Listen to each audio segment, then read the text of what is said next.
नाज़रीन ख़बर है करमपुर जो ॻोठ मीर नसरुल्ला ख़ान बिजाणी में शफ़ी ख़ान खोसो और सलीम ख़ान खोसो ॻोठ मीर नसरुल्ला ख़ान बिजाणी पहुची मीर शाहज़ैन ख़ान बिजाणी से आम सियासी मुलाक़ात कई है।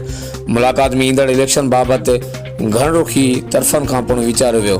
ओॾां मीर शाहज़ैन ख़ान बिजाणी शफ़ी ख़ान खोसो और सलीम ख़ान खोसो की रात कंदकोट में हाफ़िज़ रबनवाज़ चाचा जी रिहाइशगाह ते जेयू आहे सबरा मौलाना फज़लुर रहमान से ईंदड़ इलेक्शन बाबत आम मुलाक़ात मुतवक़्क़ी है। जी नाज़रीन आम ख़बर है जेका अवां सां शेयर कयूं पिया।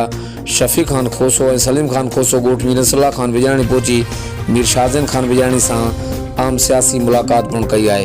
हर वक्त आगाहण लाइ ॾिसंदा रहो JDN वेब न्यूज़ ॻोठ मीर नसरुल्ला ख़ान बिजाणी करमपुर।